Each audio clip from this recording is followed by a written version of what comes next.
But it starts at the top, and this will drive me and you and all Jet fans insane. Michael Clemens shouldn't be on this team. And the fact that Michael Clemens got a roughing the passer penalty that when the Jets could have got off the field on third down, I don't care if it was a flop. Know who you're playing. Be coached. Don't be stupid.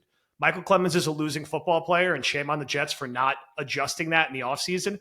And sadly, they're probably going to keep playing him because they have no choice, because they have nobody at edge, especially if JJ's banged up. Tyler Barron can't play. Braden McGregor can't play. They didn't sign Clowney. They didn't sign Zadarius Smith. You're left with no options. But I know this, and I'm not saying that I'm smarter than Steve Wilks or Aaron Glenn, or you're smarter than Steve Wilks or Aaron Glenn. Xavier Gipson and Michael Clemens should not have been on this roster. And if they weren't, the Jets would be 1-1 and probably would have lost in a closer game today. And that's not a crazy leap to say that. That play happens early. Fields has a fumble right after.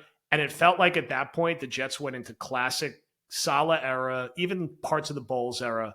Woe is me, head down, quit mode. And the coach fed into that when you kick a 51-yard field goal on 4th and short. I don't care if it went in.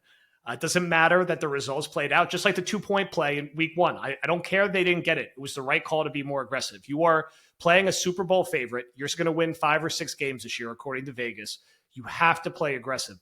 And then the forfeit football in the second half, man, it felt like the halftime energy was, we don't have it today. Let's get the hell out of here as fast as we can.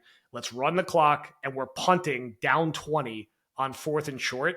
That's loser shit. And Aaron Glenn could talk tough all he wants and not be tough with the media and say, I got to look at the film. And that stuff plays if you're competitive and you win games and you show signs of the culture changing. And I know it takes time. I know how Dan Campbell started in Detroit. I know they were 1-7.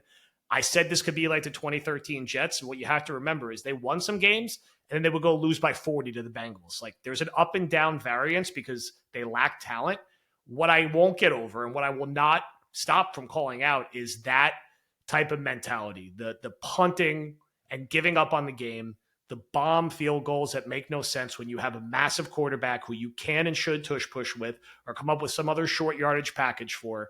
And just this stubbornness too, even on the defensive schematics, that we're going to just play this like one high man coverage against the MVP and just expect him not to carve us up. That's what's hard.